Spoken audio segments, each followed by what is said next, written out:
अस्सलाम वालेकुम प्यारे बच्चों। तो आज हम यहाँ पर चौथी जमात का ईवीएस का सबक नंबर 5 घर घर पानी के बारे में पढ़ेंगे और ये भी जानेंगे कि हमें पानी किस तरह से बचाना चाहिए और किस तरह से पानी को ढककर और बिना कारण पानी को फेंकना बर्बाद करना नहीं चाहिए और बचे हुए पानी को पॉट में या गुलदान में या कोई गार्डन वगैरह में डालना चाहिए, मिट्टी में डाल देना चाहिए, लेकिन नालियों में बहाना नहीं चाहिए। तो चलिए हम इसको जानेंगे कि जरा याद कीजिए हमें कौन कौन से कामों के लिए पानी की जरूरत पेश आती है। जानते ही हम खाना पकाते, नहाते धोते और हर कपड़े वगैरह धोना वगैरह, बर्तन धोना, सफाई करना, सभी में पानी तो जरूरत लगती है। बताइए तो भला, जेल की तस्वीरों में पानी जखीरा करने के बर्तन दिखाए गए है ना। यहाँ पे आप बर्तन देखेंगे तो इनमें से पुराने जमाने में इस्तेमाल होने वाले बर्तन कौन से हैं। तो हम चलिए देखते हैं कि ये देखिए, ये हंडा वगैरह जो है ना, ये जो तांबे का दिख रहा है, या ये जो बड़ी सी टंकी दिख रही है स्टील की, ये पुराने दौर का है। ये भी पुराने दौर का है। मिट्टी का जो डोंगा होता था, इस तरह से टोटी के वाला इधर से पानी निकलता था। और ये तो हम मटका अभी भी हमारे घर में हम भी रखते हैं, क्योंकि इसमें पानी जो है पुराना स्टाइल है, लेकिन पानी ठंडा ठंडा मिलता है हर मौसम में। और गर्मी जितनी होती है उतना ही ज्यादा मटके का पानी ठंडा होता है, इसलिए घरों में मिट्टी के ये जो होते हैं मटके रखे जाते हैं। मैं भी रखती हूँ। तो इनमें से पुराने जमाने में इस्तेमाल होने वाले बर्तन कौन से हैं, ये बर्तन किस शय से बने हुए हैं, और पानी के बर्तन को ढककर और टोटी लगाने के क्या फायदे होते हैं। तो टोटी लगाने से फायदा क्या होता है कि बिना कारण पानी गिरता नहीं है, जितनी जरूरत है हम खोल के ले लेते हैं। और ये जो है मिट्टी से बने होते हैं, लाल मिट्टी, काली मिट्टी। ये प्लास्टिक का बना हुआ है, ये स्टील का है, ये तांबे का है, और ये भी प्लास्टिक की बड़ी सी टंकियां जो घरों में बैठी जाती हैं। हमें मुसलसल पानी की जरूरत पड़ती है। घरों में पानी जखीरा करके इसलिए रखना पड़ता है कि जरूरत के मुताबिक उसे इस्तेमाल कर सके। पहले पीतल या तांबे के हंडे वगैरह, जैसे आप ये देख रहे हो ना, इसको हंडे कहते हैं। और कलसी, इसी की छोटी साइज हुई, इसको कलसी कहते हैं। और मिट्टी के मटके और रंजन इस्तेमाल करते थे। अब देखो, ये जो है ये रंजन है, ठीक है। इस तरह से अभी अब सबसे लेटेस्ट में आजकल ये चलता है ना, घर घर में इस तरह से टोटी से निकल जाता है और एक के दूसरे बोतल को एक के ऊपर एक रख दिया जाता है। इसी तरह घरों में हौज या और टंकियां बनाई जाती हैं।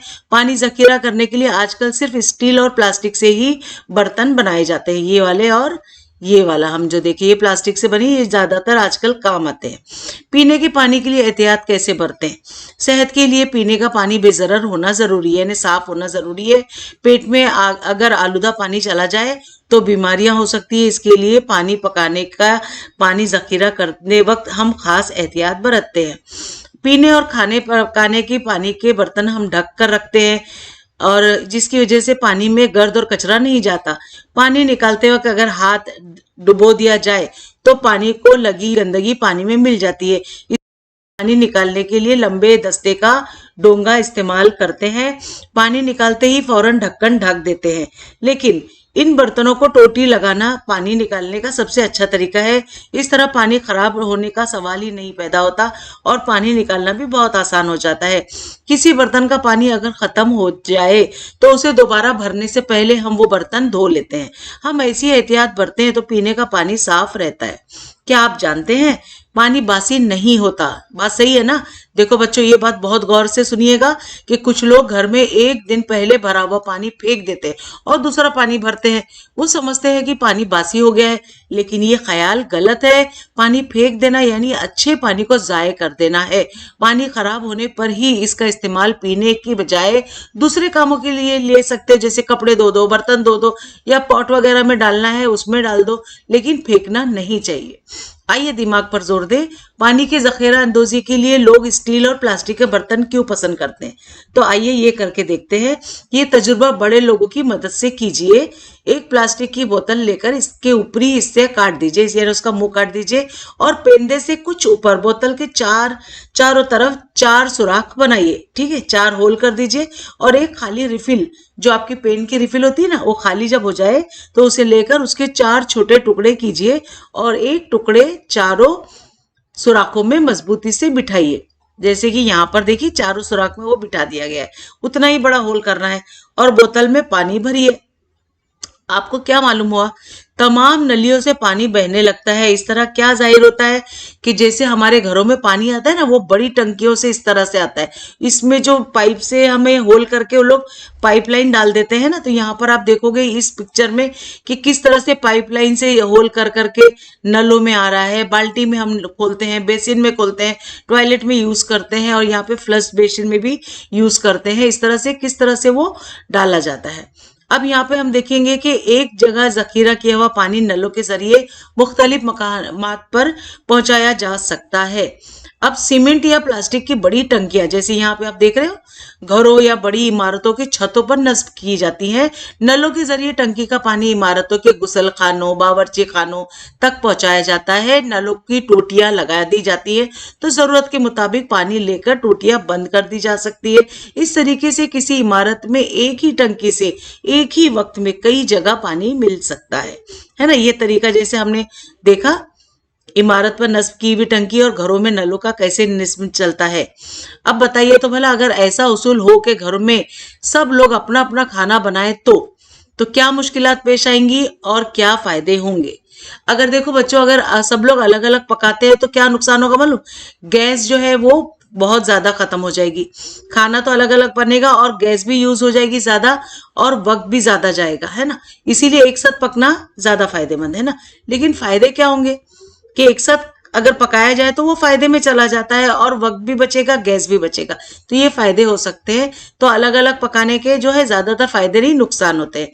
हर खानदान को रोजाना इस्तेमाल के लिए पानी नदी से लाना पड़े तो पहला क्या है, क्या मुश्किलात पेश आएंगी और इसके फायदे क्या होंगे। तो मुझे भी लगता है कि हर खानदान को रोजाना इस्तेमाल के लिए पानी नदी से लाना पड़े तो बहुत मुश्किल होगी कि हर फर्द जाए लेकर आए, हर फर्द जाए लेकर आए, तो ये सिर्फ मुश्किलात ही पैदा हो सकती है। इससे फायदे तो इसमें कुछ भी नहीं। अब गांव में आब रिसानी, फायदा क्या होगा कि हम लोग एक साथ जाए, एक साथ और सब लोग मिलकर एक साथ अपने अपने बर्तनों को भर के लेके आके उसको ढक के रखे, तो ये फायदा हो सकता है। अब गांव में आब रिसानी कैसे होती है, तालाब, नदियां, बंद वगैरह हमारे पानी के जराए हैं। ये जराए हमारे घर से बहुत दूर हो सकते हैं, सीधे वहां जाकर पानी लाना मुश्किल होता है। जैसे मैंने अभी ऊपर आपसे कहा कि इसके अलावा ये भी यकीन से नहीं कहा जा सकता कि ये पानी जैसा है वैसा ही इस्तेमाल के काबिल है। इसलिए गांव के करीब पानी का एक बड़ा जरिया तलाश किया जाता है। नहर या बड़ी पाइपलाइन के जरिए पूरे गांव के लिए एक जगह पानी लाया जाता है।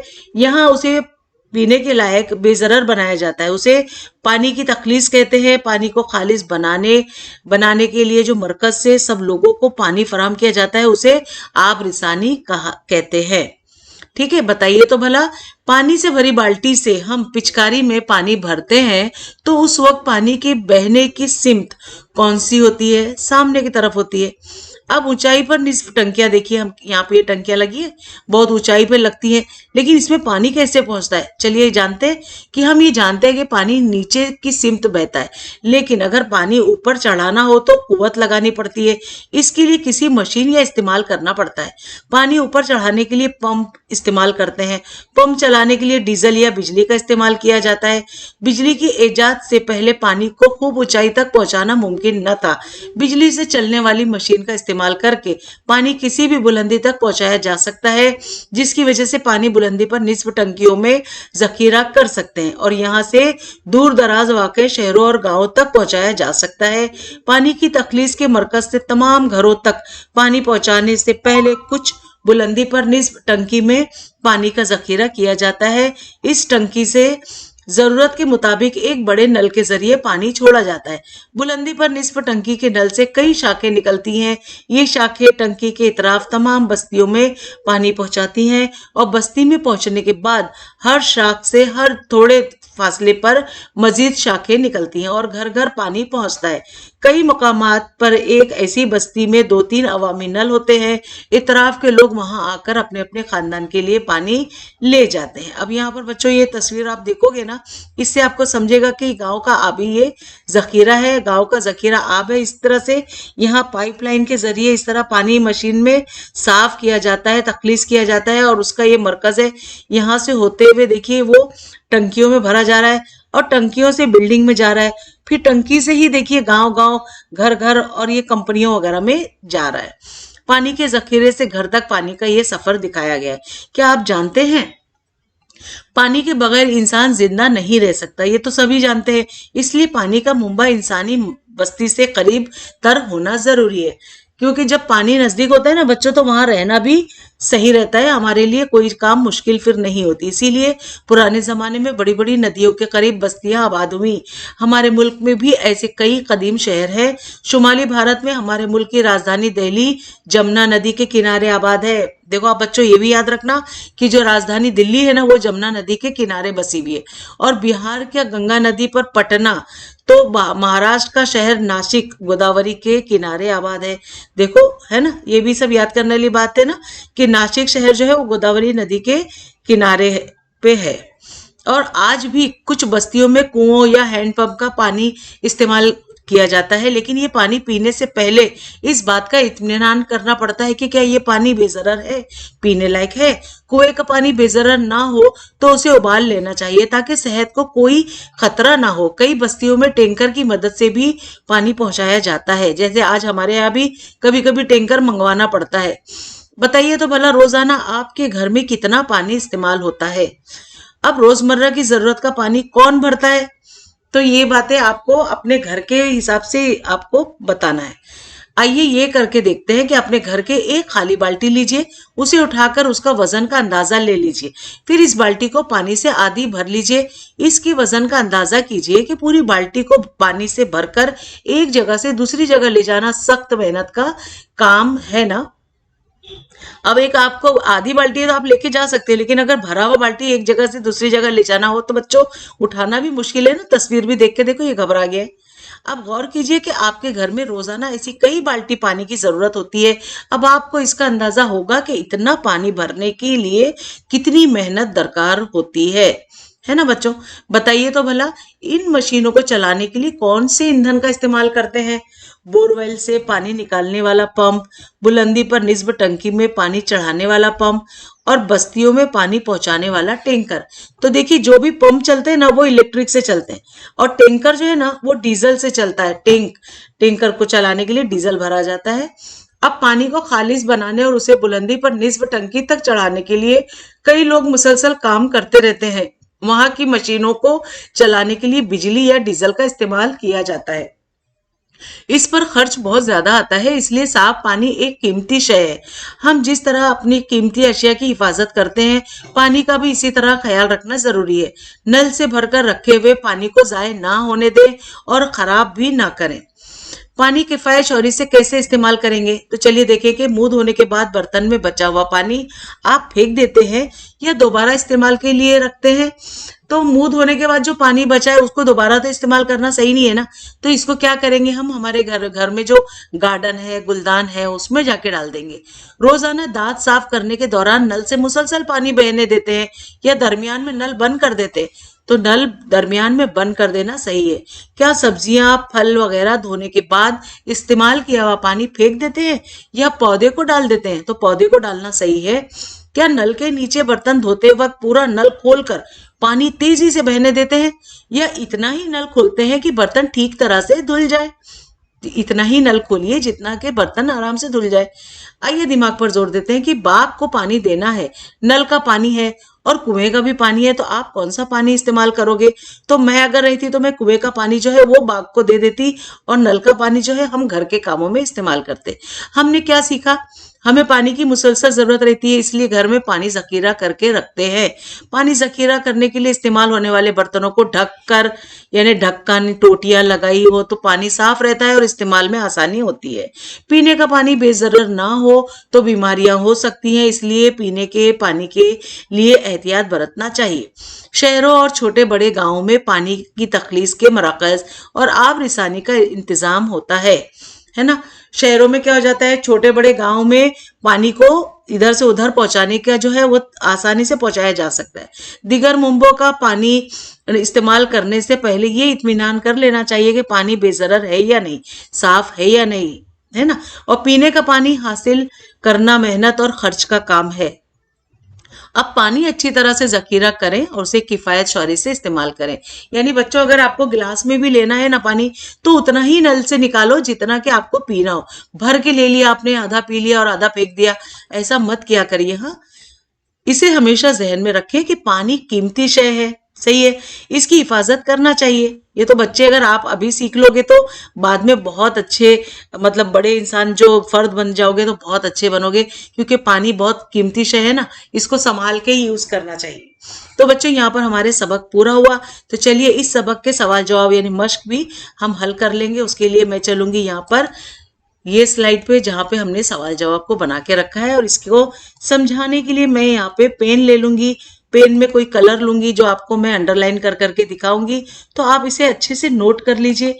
आप नोट कर लोगे तो आपको हमेशा ये ज़हननशी रहेगा। तो चलिए हम देखते हैं। यहाँ पे ये हमारा चौथी जमात का ईवीएस का सबक नंबर 5 है, घर घर पानी। इस सबक को हम अभी सवाल जवाब भी हम हल कर लेंगे। अभी हमने सबक में सारी मालूमात कर ली। और बच्चों, मेरे 10वीं 9वीं 8वीं 7वीं 6ठी 5वीं 4थी और तीसरी तक के सवाल जवाब अपलोड है, जिसमें इंग्लिश, उर्दू, तारीख, ज्योग्राफिया, सियासियात और सोशियोलॉजी के, और यहाँ पे ईवीएस के भी सवाल जवाब अपलोड है। आप इससे जरूर इस्तेफादा करें। आपके बड़े भाई बहन हो तो उन्हें भी इससे इस्तेफादा करने के लिए कहिएगा। तो यहाँ पे अलीफ में सवाल है कि क्या करेंगे भला बस्ती के अवामी नल से पानी मुसलसल कतरा कतरा बहता हुआ नजर आता है। तो अलीफ में जवाब है कि अगर बस्ती के अवामी नल से पानी मुसलसल कतरा कतरा बहता हुआ नजर आता है, तो इसका मतलब है कि नल जो है वो ढीला हो गया है, यानी कि खराब हो गया है। तो किसी नल दुरुस्त करने वाले से दुरुस्त करवाना चाहिए। बे में सवाल है कि आइए दिमाग पर जोर दे। आपके घर में जो फर्द पानी भरता है, ठीक है, उसको मेहनत करना पड़ता है। तो इसके लिए आप क्या करेंगे? आप उसको कम मेहनत करना पड़े, उसके लिए आप उसकी क्या मदद करेंगे? तो जवाब है कि हम भी पानी भरवाने में उस फर्द की मदद करेंगे। ठीक है, उस फर्द की मदद करेंगे। इस तरह से जल्दी पानी भर लिया जाएगा और वक्त भी बचेगा, है ना, वक्त बच जाएगा ना। एक दूसरे की मदद करने से काम आसान हो जाता है। जीम में सवाल है कि नीचे दिए हुए जुमले सही है या गलत, लिखिए। पहला सवाल है कि रेशमा ने पानी पीने के बाद मटके पर ढक्कन नहीं ढका, तो उसने गलत किया। दूसरा सवाल है, रजिया बर्तन धोने के बाद इस्तेमाल शुदा पानी पौधों को डालती है, वो बिल्कुल सही करती है। तीसरा है कि नल में पानी आने पर मारिया भरे हुए घड़े का पानी फेंक कर दोबारा उसे भरने गई, उसने बहुत गलत किया। चौथा है कि हमदान तफरी को जाते वक्त पानी साथ ले जाता है, बिल्कुल सही करता है। जब भी आप बाहर जाएं, धूप में जाएं, अपने साथ पानी जरूर रखा करें। अब यहाँ पर है सरगर्मी है बच्चों आपके लिए, ये सरगर्मी। तो पहली सरगर्मी हम देखेंगे कि आपके शहर की या मालूमात हासिल करना है तो शहर में पानी का जरिया कौन सा है, वो कहाँ है। तो हमारे यहाँ जो है, मैं अपना बता रही हूँ कि पानी का जरिया जो है पानी की टंकी है। और आपके शहर में पानी की तखलीस का मरकज कहाँ है? थोड़ा दूर पे है, लेकिन मुझे उससे कोई मतलब नहीं, हमारे यहाँ पानी नल से आता है। और आपके नजदीक बुलंदी पर निस्फ की हुई टंकी कहाँ है और कितने फासले पर है? तो अभी मैंने कहा वो थोड़ा दूर पर है। आपका घर आपके नजदीकी पानी की टंकी से कितने फासले पर है? ये फासला सामने दी हुई शक्ल में लिखिए। यहाँ पर देखिए किलोमीटर सब दिया हुआ है, यहाँ पे आपको इसके जवाबात आपको देना है अगर आपके घर की टंकी दूर हो तो। और आखिरी सवाल है कि पानी के बड़े जखीरे से आपके घर तक पानी का सफर कितने किलोमीटर का है, जमा करके बताइए। तो ये आपको इसके जवाब नीचे देने हैं। ठीक है बच्चों, ये आपको अपने ओन से करना है क्योंकि ये सरगर्मी है। और दूसरी सरगर्मी है, यहाँ पर ये तस्वीर देख लीजिए कि ये बड़ी सी पानी की टंकी है और इसमें ये नल का जो रास्ता जा रहा है वो यहाँ पर क्या है, फिर यहाँ पे ये गांव में पानी इस तरह से आ रहा है, इस तरह से वो कितने फासले पर पानी को पहुंचा रहा है ना। तो ये आपको आपके इलाके में टंकी से पानी छोड़ने का काम करने वाला मुलाजिमीन से मुलाकात कीजिए। जो आपके बिल्डिंग में जो वॉचमैन वगैरह है वो भी पानी छोड़ते हैं, और जो दूर की टंकी से मुलाजिमीन जो छोड़ते हैं उनसे बात करिए, उनके काम के बारे में मालूमात हासिल कीजिए। वो रोज किन किन इलाकों में पानी छोड़ते हैं और इन तमाम इलाकों को जरूरत के मुताबिक पानी मिले, इसके लिए वो क्या मनसूबाबंदी करते हैं। तो बच्चों यहाँ पर हमारा सवाल सबक सब पूरा हो गया। मैं उम्मीद करती हूँ आपको अच्छा लगा होगा और समझ में आ गया होगा। अच्छा लगा तो प्लीज सब्सक्राइब करें मेरे चैनल को, लाइक दीजिए, इससे मुझे बहुत हौसला मिलता है। और अपने उर्दू मीडियम के दोस्तों में जरूर ये लेसन को शेयर करो बच्चों, उर्दू मीडियम वाले बच्चों को, ताकि उन्हें भी कोई डाइजेस्ट ना खरीदना पड़े और घर बैठे आसानी से वो ऑनलाइन काम से मेरे सवाल से कामयाबी हासिल कर सकते हैं। इस सबक से कोई भी आपको अगर डाउट आता है ना आपके जहन में, तो मुझे कमेंट में पूछिए, मैं इंशाल्लाह जरूर जवाब दूंगी। तो बच्चों मिलते हैं अगले लेसन में, तब तक के लिए बाय बाय, टेक केयर, अल्लाह हाफिज।